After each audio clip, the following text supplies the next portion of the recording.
Well, it's not Sunday, it's not Monday, but it's Tuesday night, and we're back. Another Keeping It Orange and Blue, joined as always by Kevin Ducey. Tonight, we are joined by a good friend of the show, just a downright good guy, Justin Began. You said it right, so there we go. We're off to a good start already. So, And now this is how we're gonna begin. All right. So, Kev, what's happening, man? I thought it was bacon strips, baby. Get some bacon strips. I've been called that too growing up. So, Bacon. whatever works. Yeah. So, obviously, our Illini. Hey, real quick, Ryan, keep that last beat in rotation, man. That last beat is, I like that one. That was a good one. Whoever dropped that beat for us, that was a good one. Keep that one rolling. Hold on. Dr. DJ. I'm just kidding. No, he has me blocked, so he's the techno man. He's got me blocked, so I don't know. I don't know what I did to him. I offended him somehow along the lines. I tend to step on toes, I guess. But anyway, so our Illini lost Sunday in the second round to Kentucky, 84-75. And Justin, I'll let you start off with this, and then we'll get to Kev. But as the season, honestly, the season, to me, it was kind of like it really, we kind of knew how it was going to end, really, because Illinois played out to be like really hot one game, the next they weren't.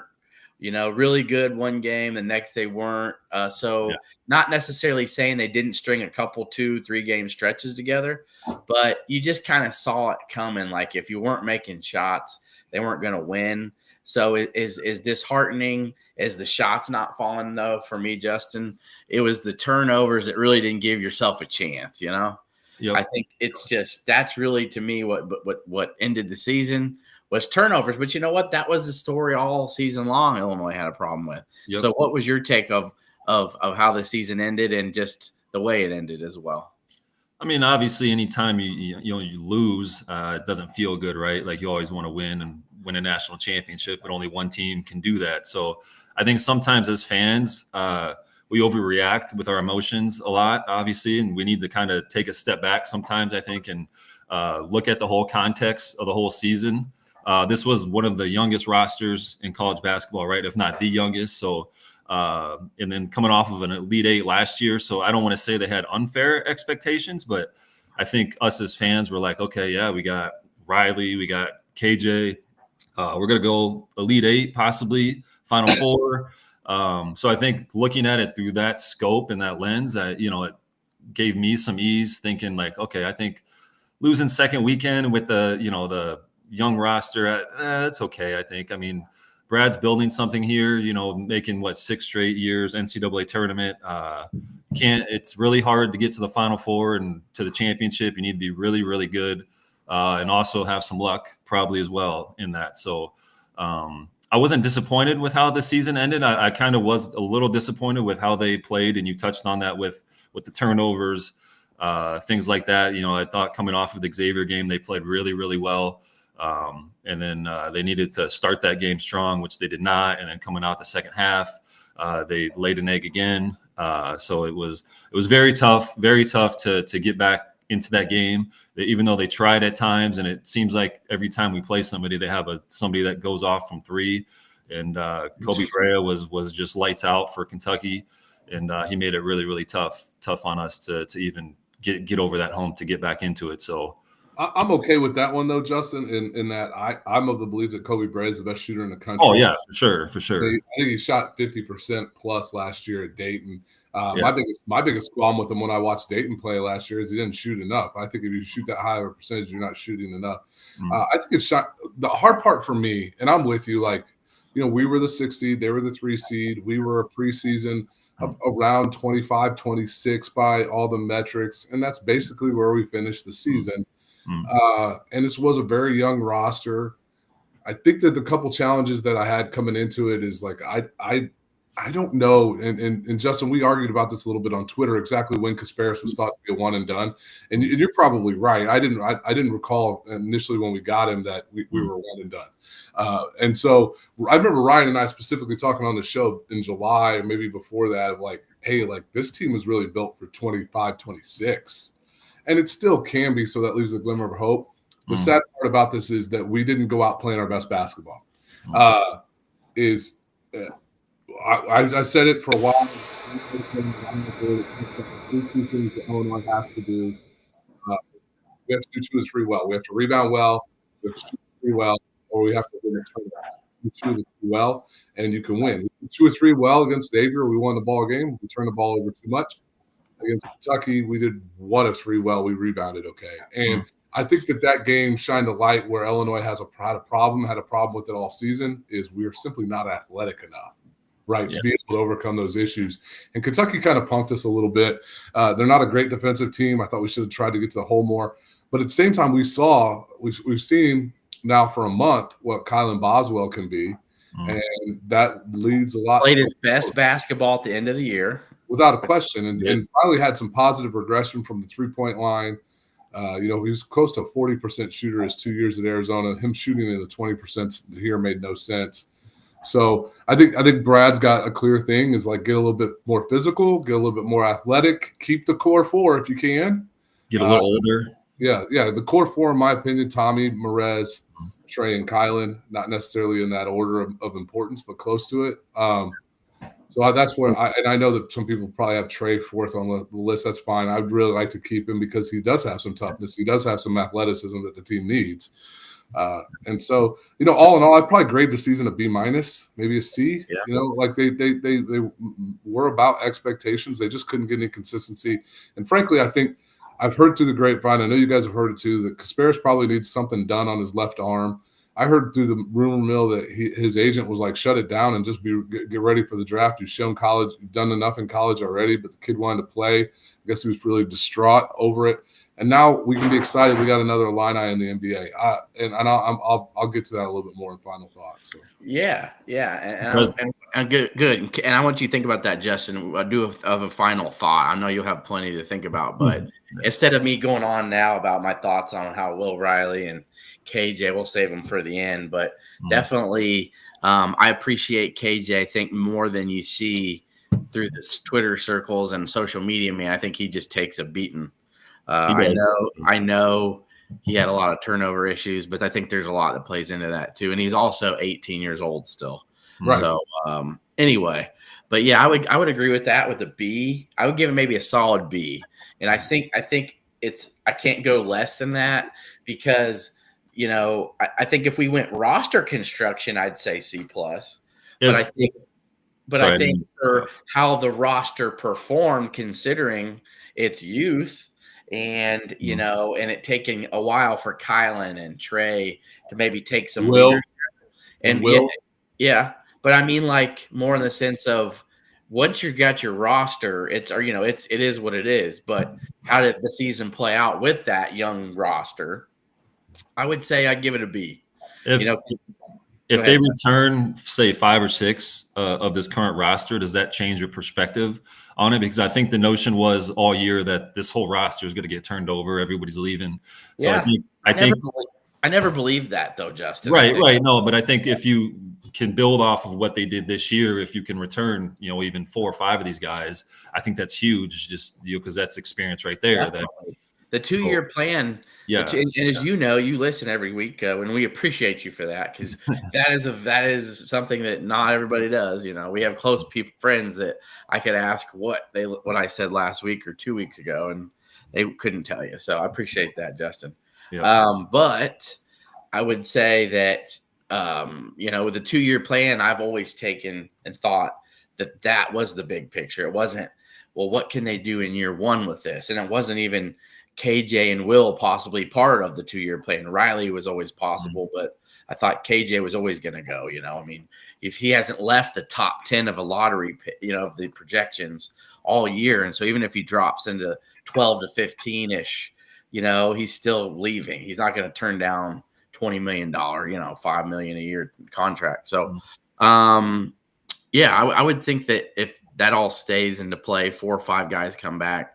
Next year could be special if you're adding guys like a Dame Sarr, or these names that we're going to be getting into the portal. That there is real not just optimism, strong belief that they can land, And Kev, I'll let you take over from this. Sounds like money's not going to be an option, Kevin. This is not going to be a problem? Yeah, money's not going to be a problem for the Illinois staff. Yeah, it's interesting. Go get who they want, right? Yeah, I guess. I mean, it's not my money, man. So, like, I do know with the rev sharing opportunities that this year is probably going to be the wildest NIL deals that are going to be out there. And I think, there's the question is, does Will Riley come back? And I think there's going to be plenty of money there available for him to stay for 1 year. Is it worth it to him? I've always thought a couple things with Will. One, continue to get stronger, continue to get more physical, get a little bit, get some more athleticism. I think you can add an inch or two of vertical. Fletch has done that for him. I think he looked more bouncy at the end of the season than he did at the beginning of the season. And then I think, honestly, you run him in some primary ball handler stuff. I don't want to call it point guard, but you show him that he could be a primary ball handler in an offense because his offensive skill set at 6'8", his vision, his ability to see the floor, his ability to drive, his ability to shoot, his where he gets projected in the next draft skyrockets if you could say, hey, this guy can play the one for us at the next level.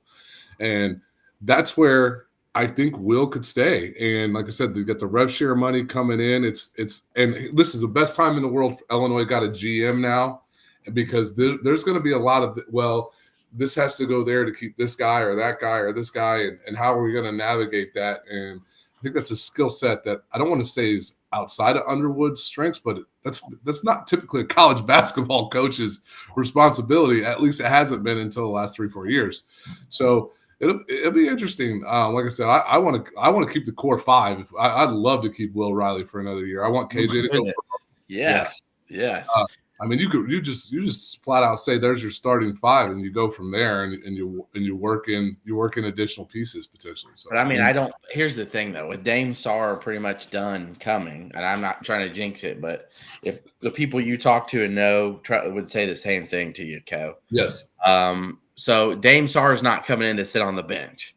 So that's the thing. There ain't no way in hell he's sitting on the bench. So I doubt that means someone who we just of the five would be on the bench, and probably be Trey White or Morez. We go up. Yeah, we have 15 scholarship players now, correct? Starting next year, I believe, right? Yeah. So yeah, it's and we're gonna get into some of the pieces and all that stuff. But what I was referring to, Kev and Justin, maybe you've heard, but I was told by some very close friends, and heck, some might even watch the show, and some might not. But we talk every week. I was told that the money's not going to be an option a problem for the staff. They can pretty much buy who they want with NIL dollars because they're not just they didn't just get money for KJ and then they're not going to get it back this year. So they're going to get that. So that money that they gave to KJ, by the way, for everyone, it was 7 figures. Okay. So they're going to get that back and they're going to use that for someone else.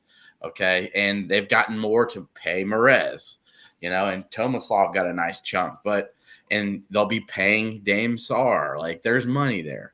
It's more of just what fits for the player. So we'll get into a guy like Josh Dix right now. Okay. He's a huge name through all the Illini circles right now. Money isn't going to be the reason Josh Dix won't come to Illinois. I think there's a lot going on behind the scenes. I won't necessarily bring up what they are, but I know there's some family things going on in his life that, he doesn't want to stray too far away from that. And I think Brad Underwood has always loved his game. I like Josh Dix's game. Oh, yeah, absolutely. I think we all have liked Josh Dix's game. And I think there's definitely a mutual interest because Josh Dix loves the way Illinois plays. It's not necessarily the same as Iowa, but if you kind of think about it, a lot of threes. He'd be a great fit. He'd be a great fit in the offense. Sure. Think about with Tomislav at the point up top, having a guy like that who can not just cut, but you can't stray off him from the 3-point line. Right. No, he needs a sliver of open opportunity. He's in that conversation, in the next tier right behind Brea for the best shooters in the country. I mean, I watched him hit some threes. He hit some threes against us in the Big Ten tournament. I'm like, dude, how do you even get this shot off? Like, watch the game winner against Northwestern earlier in the year. Yeah, it's amazing quick release. And, I know there's some concerns like, can he play defense? And he graded out as probably the highest rated defender on the Iowa team. Now, granted, Iowa is not always saying that much. But a lot of it is, I mean, they run such good, crisp offense. I mean, how much time do they really put on defense?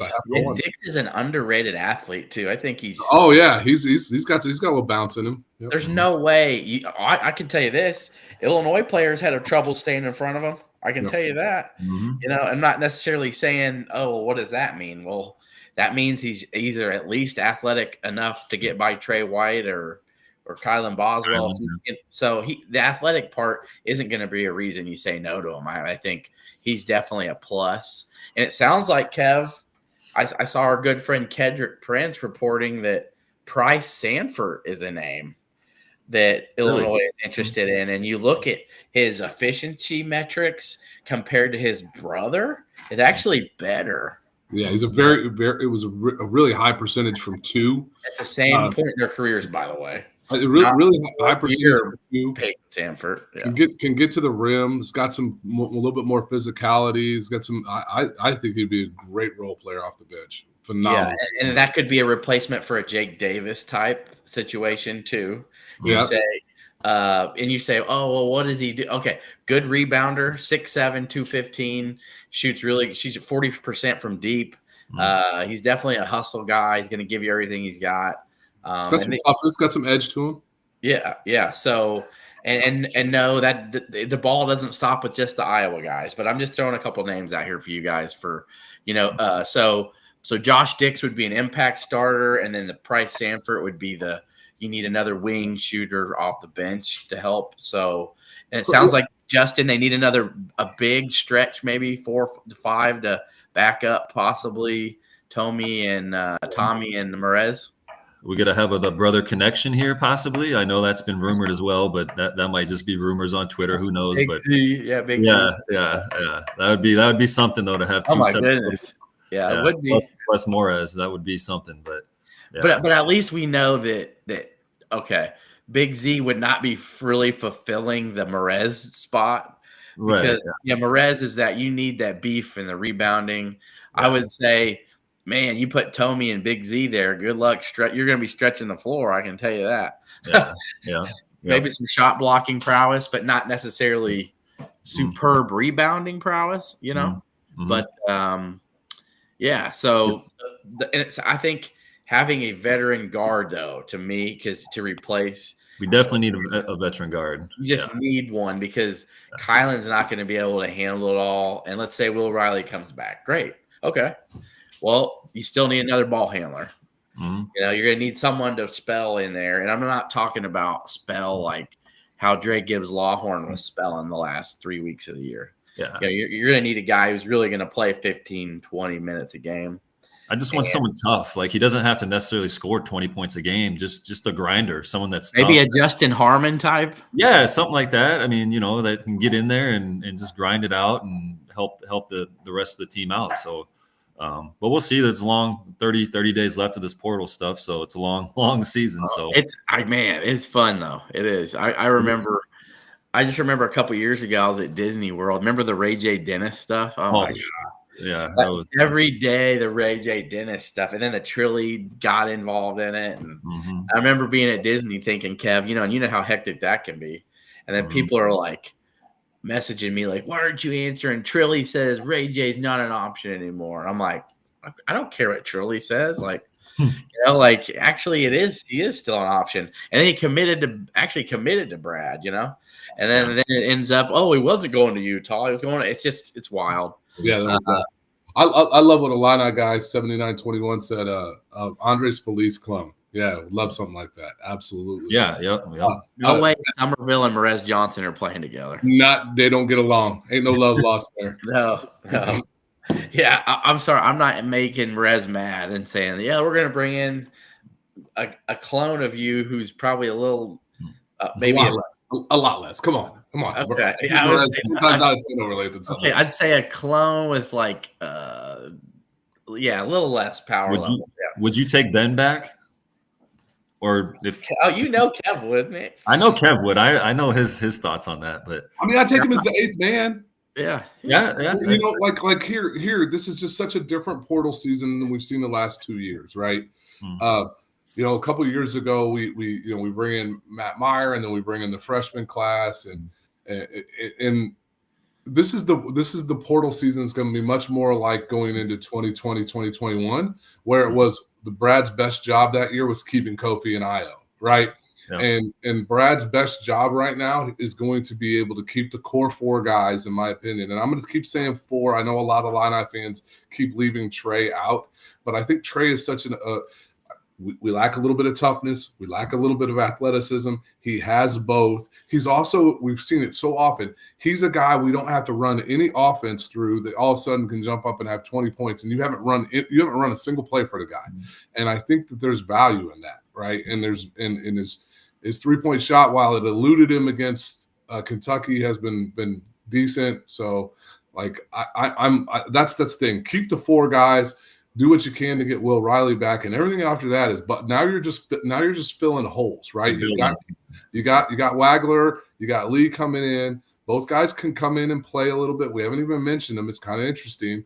Sarr's an athletic freak, is going to be a defensive stopper. So you're starting to plug the gaps with those guys there. And now Thanks for watching, Randy. I appreciate you all the way from Florida. Then you just got to look for pieces, man. And I think that's where Josh Dix is a piece, because what is that core 4 miss is like a go-to scorer, right? A guy who can really go get his own shot or go get a bucket and score. And Dix can do that. Like, he really can. And so you got to look for it in that. If you got Will Riley back, then it's all gravy, dude. It's all gravy. So this is what's going on and it's like, I see people like, wow, 7 figures. Yeah, 7 figures for KJ. Okay, let me tell you, to keep Will Riley, he's got $2 million. That was no bullshit, people. Will Riley's going to be is going to be that price range. I want everybody, all these fans, to understand that. 2.8. If Will Riley comes back next year, it's no less than $2 million. And just want you guys to understand this. It's not like Will and his mom are sitting down. No, his agent is involved in this stuff now. So, you got to look at it too as like his agent's there for business perspective of what could be best for his client and financially. And you look at what and Justin, I'll let you elaborate a little bit on why it could be risky for him, to leave and say, well, it sounds like I'm 15 to 20 on here, but that happens all the time to players. I know Terrence Shannon Jr.'s situation was different because of the case, but nobody still thought he was almost going to get left out of the first round. Look at Ayo Dosunmu, for goodness sake. Yeah. Who would have thought he could have dropped to 38? You know what I mean? So right, and his salary his first year was like 1 something. Yeah. So Riley could say, I could come to Illinois, Kev, and make $2 million next year, and guess what? That's like what the number 25 through 30 picks making. Right. Yeah. And then he can work himself into a top 10 pick for the next draft, so be a lottery pick possibly. So, I mean, if you can make $2 million playing college ball, do it, go for it, right? I mean, unless you're a top right. 10, obviously. And I think and Will has to, I'm sorry, he didn't leave the scouts with a good impression when you get D'd up by a 7-foot center. There's some things out there that were not positive for Will that they put on tape, but there's 58 Amari Williams in the NBA, dude. Like they're a dime a dozen. Every team's got one buried on the bench. Yeah. And if that guy's locking you up, that's and you're supposed to be a scorer, and he's not the greatest defender, you could see him slip. Ayo made $925,000 his first year and 1.5 his second, right? So that's where what Will is going to have to judge and look at this thing is saying, hey, yes, I can probably make more in the 2025-26 season with Illinois than going pro. But it's getting to the second contract in the NBA, which is where there's such the big opportunities, is delayed. So that's the way. That's the way right now. I mean, don't you think Kofi wishes he came back? I mean, granted, I think he got some bad advice in that whole situation, but still, I mean, that's kind of He would have been one of those first really big guys of making over $1 million. I mean, that was really when it was hitting. Yeah. He would have been the first year he would probably made over $1 million at Illinois, but he chose to get the Exhibit 10 contract with the Jazz. He could have played last year. He could have played 2 years. You're right. He would have seen every Illinois record had a statue made. Like he'd have been advertising everything. Like he would have made $3 to $4 million in those 2 years and be set for pretty much life. Or he'd have been at Kansas or Kentucky or something. Yeah, he could still be like Hunter Dickinson losing in the first round. Anyway, I'm shocked. Hunter's going to request a 6th year probably. Hopefully he plays Illinois again. So I'm here. Is there rumblings, Kev or Justin, or that Illinois staff's really trying hard to keep Ty? I know he hasn't entered the portal yet, but many of us have kind of pretty much assumed that he was. And people are saying Michigan State is a landing spot, a natural one for him because Tom Izzo isn't going to expect him to shoot threes. He's a Michigan kid. Style of play works really well. Right? Yeah, it is. But man, it's like Illinois really lacked what Ty Rodgers brought this year. Toughness, which is interesting. Tough. Yeah. He can guarding. Yeah, defense. Yeah. Toughness. Maybe some culture. Some everyday guy tenacity. This team needed it, and it's interesting how that played out. Kev, I'll let you go ahead. Are you been seeing or hearing anything about Ty Rodgers? I just know, other than I'm just surprised it hasn't. The portal stuff hasn't happened yet. Ryan, you and I thought it was a foregone conclusion, and on top of him being a Tim Anderson guy, I think the fact that the rumors are that Tim Anderson's probably not going to take a job. He might just continue to work his developmental stuff. He really likes doing that. It's surprising to me, man. I don't know. I don't. Is it? Yeah, it's a little surprising that nobody from the line I have jumped in the portal yet. I know they're having conversations this week, obviously, but it's been relatively quiet on that front. Yeah, I'm surprised DGL hasn't left yet either. So. Yeah. It sounds like the staff just started though yesterday having those deep sit downs, like the exit interviews per se. Yeah, and I when I think about guys, I love DGL. He's our dude. I think he needs to go to a place where he can get up to 12 to 15 shots, bare minimum a game. Mm-hmm. I think he needs to go play in the Horizon League or something, or the MAC, and go be a featured player on somebody's squad. And just because he's gonna piss some fans off, because all of a sudden you're gonna see a Sports Center highlight of DGL going off for 37 on somebody. Yeah. But he's a volume shooter. He's a volume scorer. He needs that, and he's just not going to get that at Illinois. Yeah, I went for DGL fans. I've heard some good things about. There's some bigger time schools that would like to take a chance on a guy like him, who we may have seen in the past from like a Brandon Pajemski, and not necessarily big time per se, but a Santa Clara-ish, where they're letting guys get do their thing and make mistakes and get hot and be allowed to have a leash. And do we think we kick the tires on Mikey Lewis as a spot up shooter for us? Oh my God. And JJ Taylor too, right? He's in the portal. So was our boy Jace Butler. Yeah, he is. I saw that one. Yeah. Interesting. Yeah, that's funny how that worked out. We were talking him up and hyping him up. He went to San Francisco, I think. Oh, did he? Closer to home? Makes sense. He's going to be a player. Don't get me wrong. In 3 years, he's going to be this, all a WCC performer. I won't be surprised about that. Monty's in the portal too, so that's an interesting one. Monty Hansberry, interesting. So Chester Frazier, it sounds like, is a finalist. It could be a finalist for the West Virginia job. So could it be a ploy to help him get the job? To say, I'm hitting the portal, baby. Well, what happens if you don't get Chester's job? Well, I'm out of here. So whatever. It could be. New coach, start fresh, baby. Whatever. But Chester. No reason he should get that job. I'm not sure who he's competing with, but I mean, there's very few John Shires in the world that jump into a high major job as their first head coaching job and do well. Mm-hmm. So I think you got to earn your chops somewhere. Even a guy like Hubert. Yeah. So My woman's watching. Isn't that sweet? That's I was nice. gonna say that's your girl. Isn't it? Yeah. Yes. Is this her first show ever? I was like, hey, what's happening, lady? My son's probably like, where's dad? It's like, oh, I'm doing something. Hard pass on Ben H returning. Yeah, Ben is obviously this year been a lightning rod, 50-50. I'm with you though, Kev, on Ben. If he comes back in a reduced role of like kind of what we saw at the end of the year, I don't think there's anything wrong with that. I feel like, like we know if he can hit some shots, he's going to give you all his effort.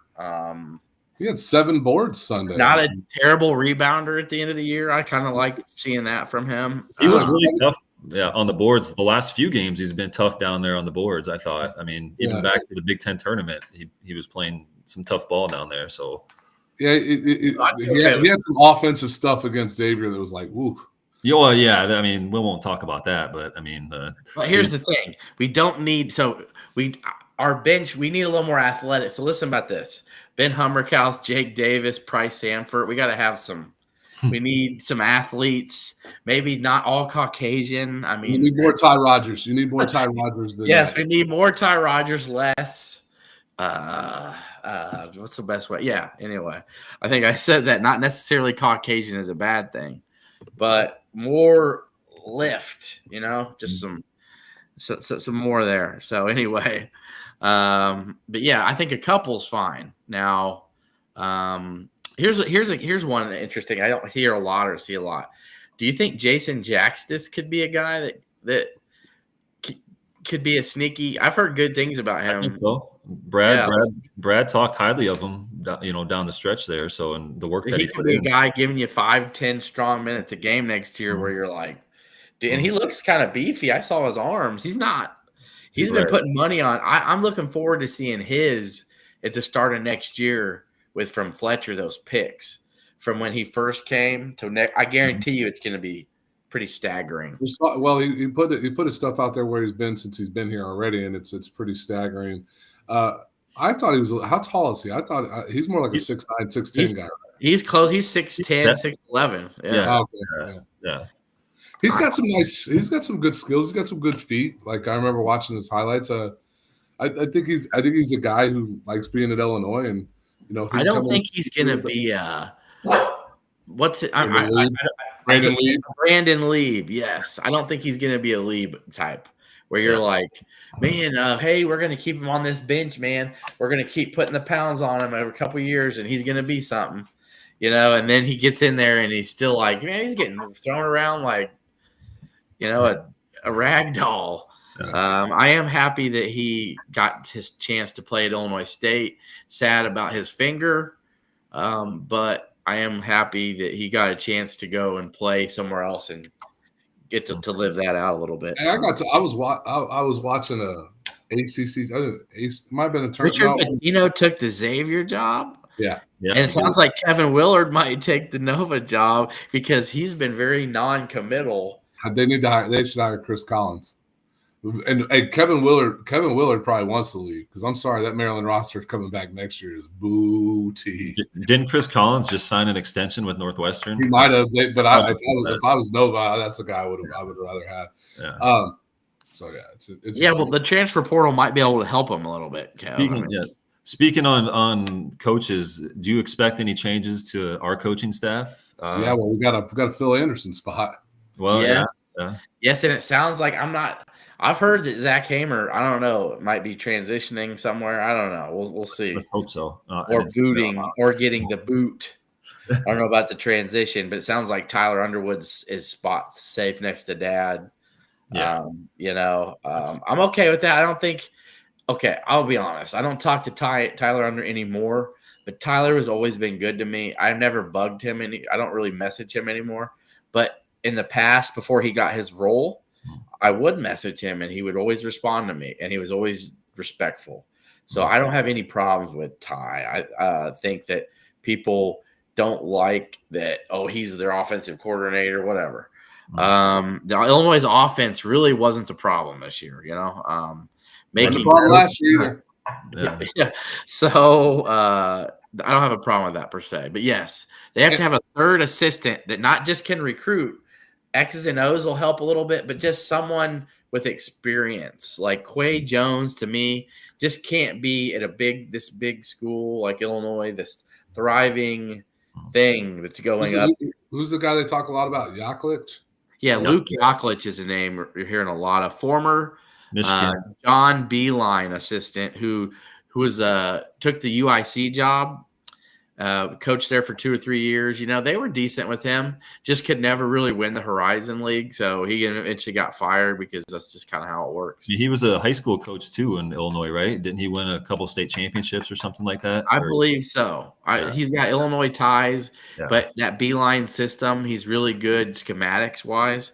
Mm-hmm. And I will say, I think Illinois, Stephen Gentry, Illinois took a little bit of a hit when Stephen Gentry left and went to Gonzaga, and not necessarily saying last year or this year offensive we were hurting, but it just felt like when Gentry was there, the identity was a little bit better than just go rebound, miss threes, and there wasn't a Terrence Shannon either, the year after he left, but Terrence Shannon helped fix some things last year. Booty Ball did as well.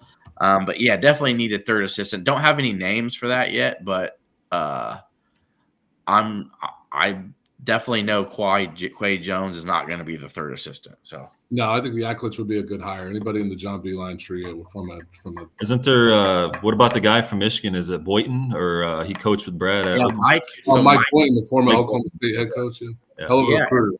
And that would be hire Fran. I'd be cool if Fran wanted to come accept.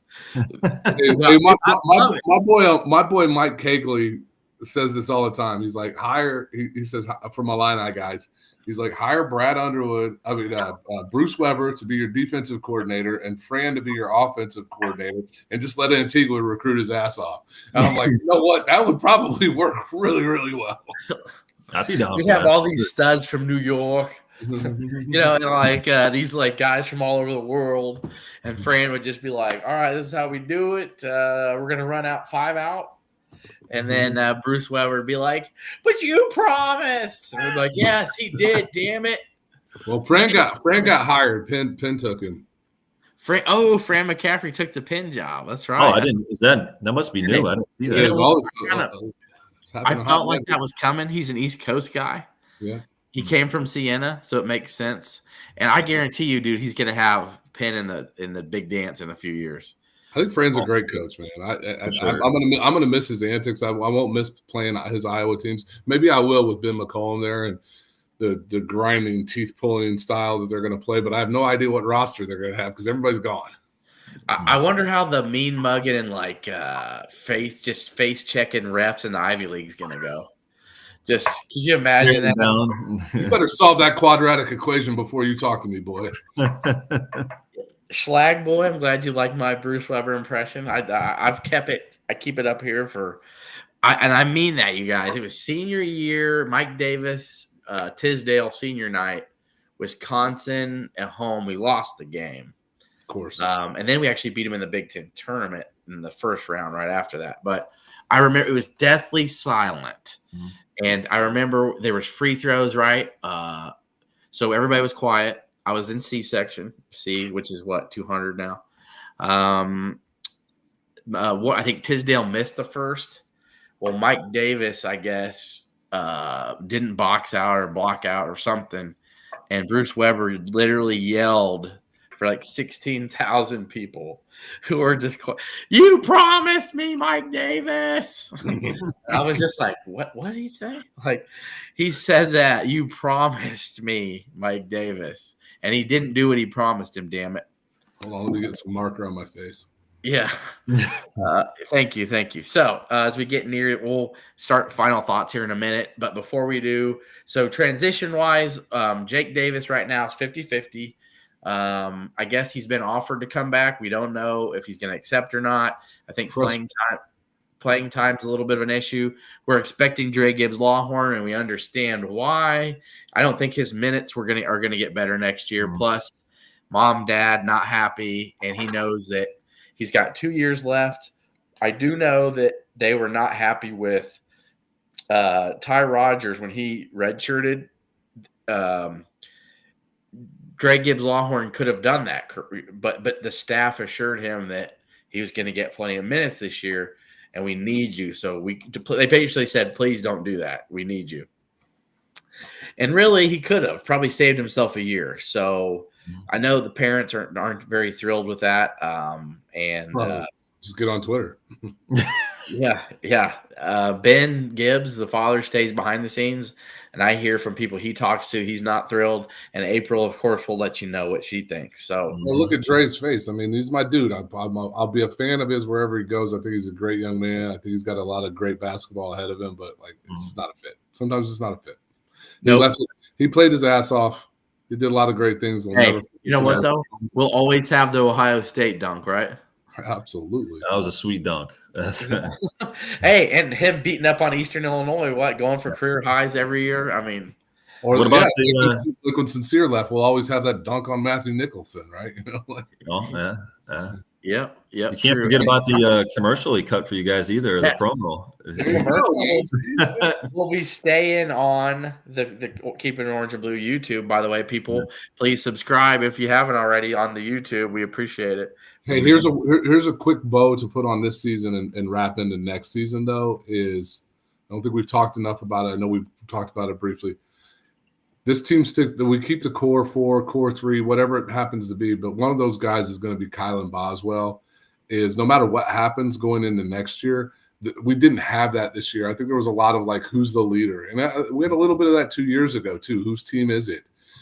Because Terrence isn't really a vocal guy, right? And last year's team kind of self-led. I don't know that they had one leader per se.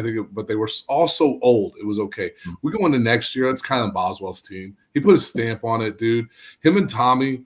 Tommy was so tired. That's why I think Tommy missed that free throw for the 3-point play late. It barely grazed the front of the rim. The dude was gassed, man. He played his ass off. Kylan played his ass off. Started hitting some shots. We go into the next season. These guys, I'm more confident. We might not be as talented because you're going to have some guys that are leaving and going to the NBA possibly too. I think this team will be better. I really do. I think that those guys that'll matter, right? And so as much as that talent, as you mentioned, though, when you add veteran presence with some savvy postseason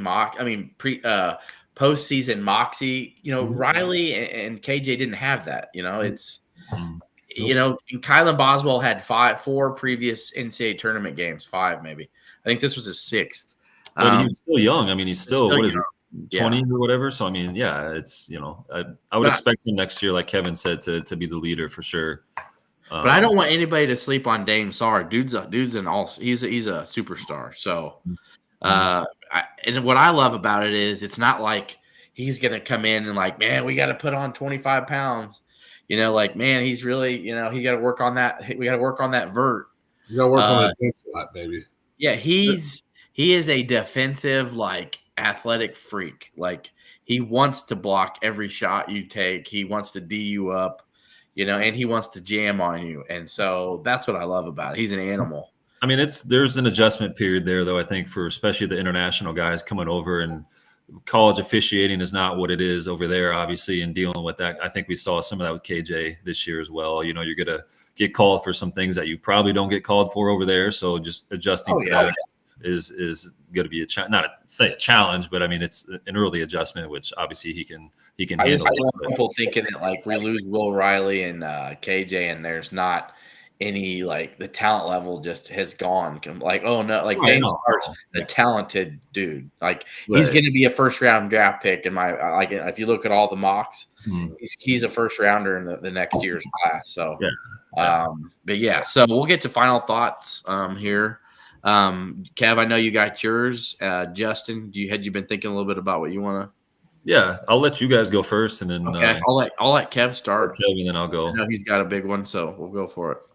Yeah, so it's just I was thinking about this, and I know that there's some frustrations with Illinois fans. It's not a successful season. We didn't make a second weekend. We've only made the second weekend 3 back-to-back seasons 3 times, right?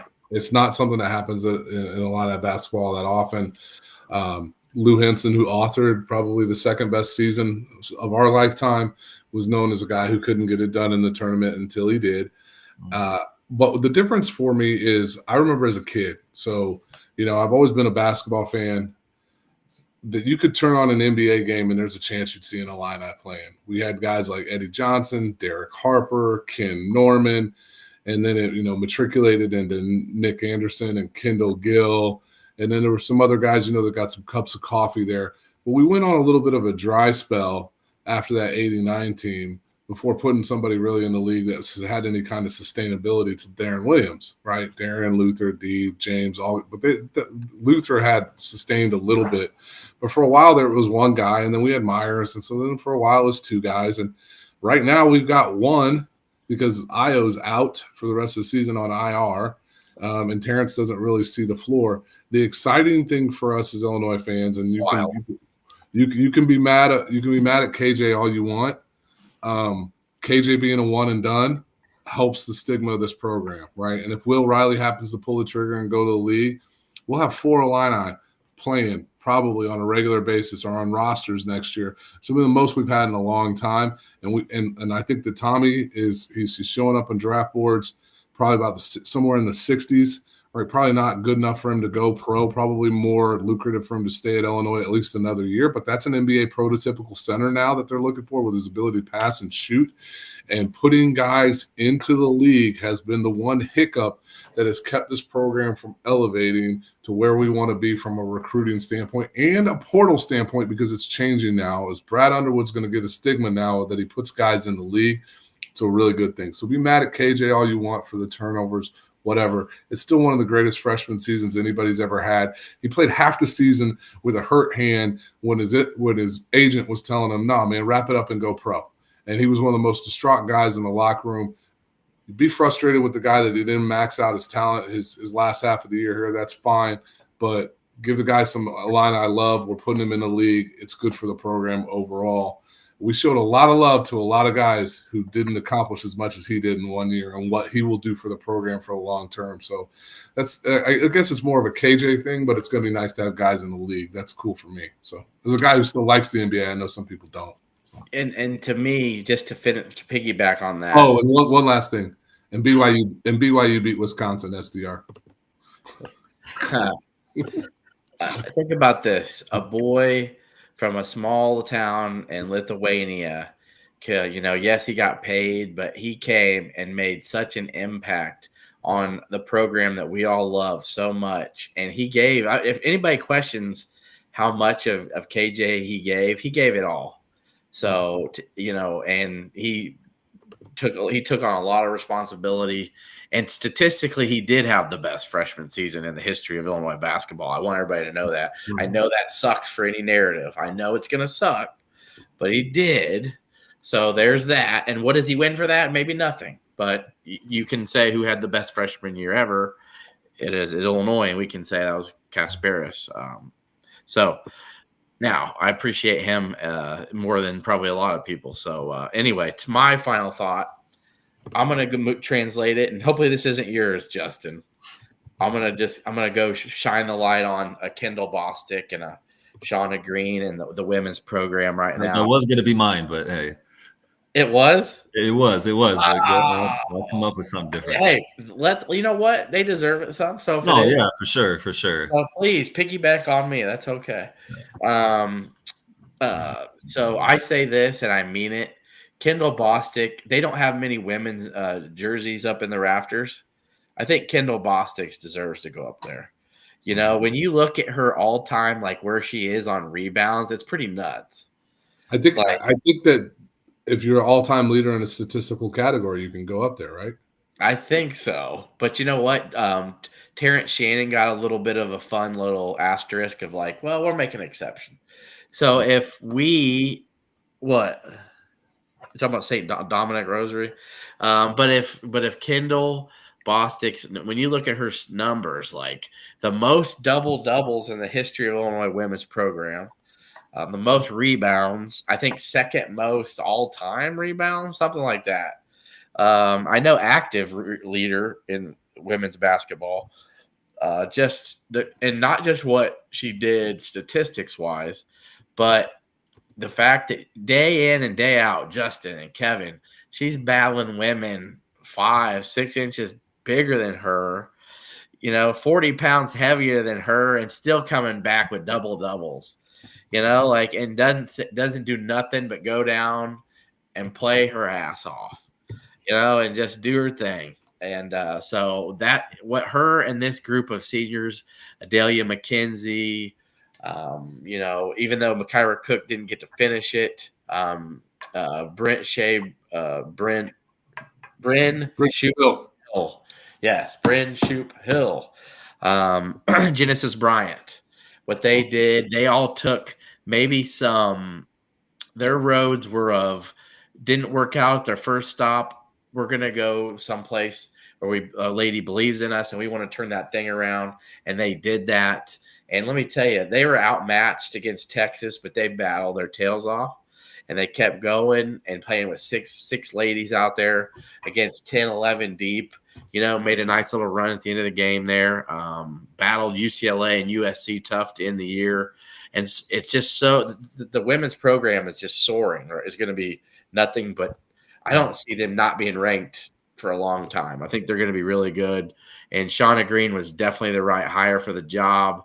And I appreciate her bringing all this in because now I care about Illinois women's basketball. Before you guys, I could have cared less.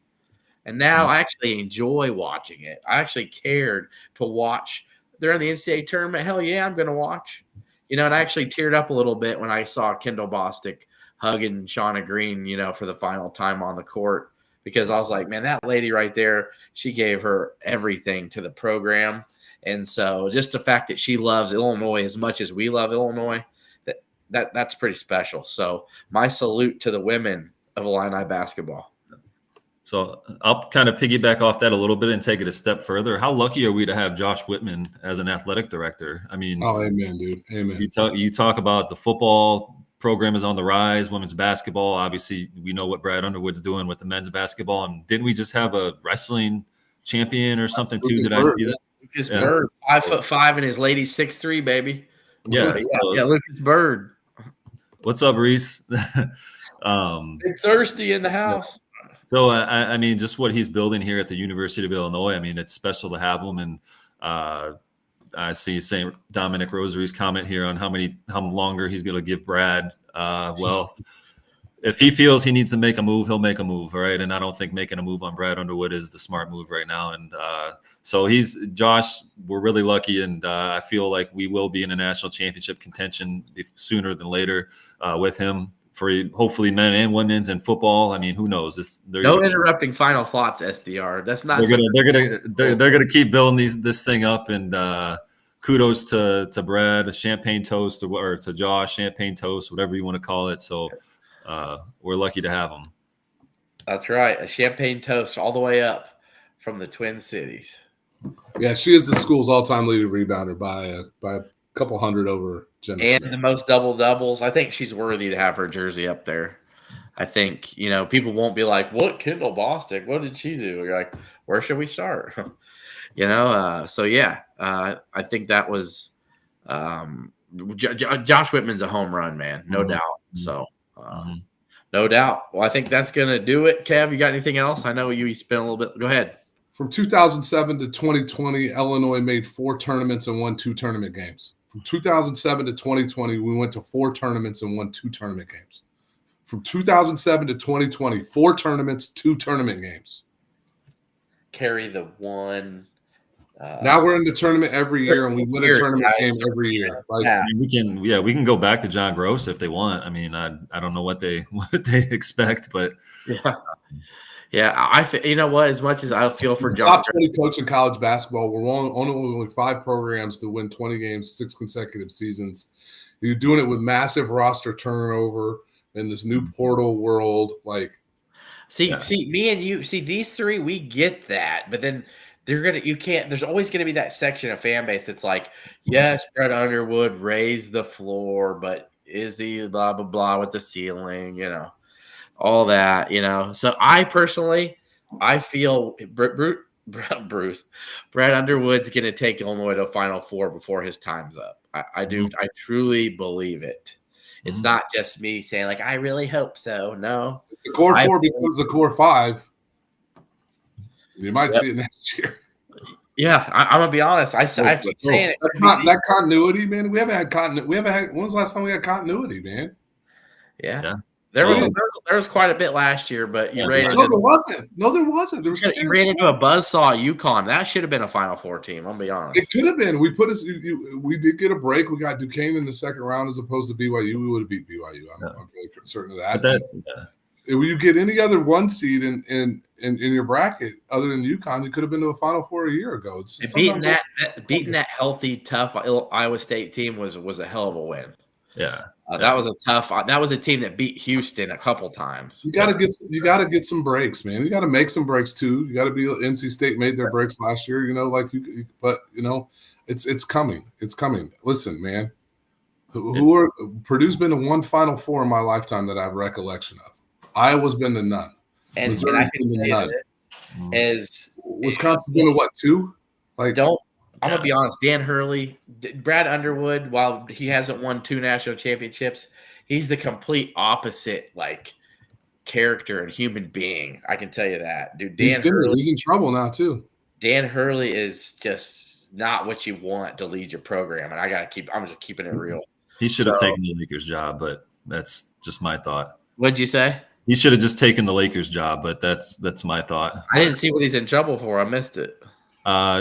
He said something about the refs or something, or is that what it was? Yeah, and then he threatened basically to ruin the videographer's life that took the video of that. It didn't come from him; it came from somebody within the program, but it's all leading up to him. So they don't want that. It's all right. No, because that's what he does every time they lose. It's always an excuse. Anyway, that's gonna do it. This episode. Appreciate you guys watching. Again, subscribe, follow you on YouTube, and we'll try to keep you updated on little bits and pieces. There's a Discord I have. If you just DM me, DM Kev, DM Justin, if you can see the link. That's right. The pirate ship. Watch out, everybody. Bobby Boucher. It's a good time in there. Shea Boulet. Yeah. Right. Yeah. Swap me out. ILL. I. Good night, Canada.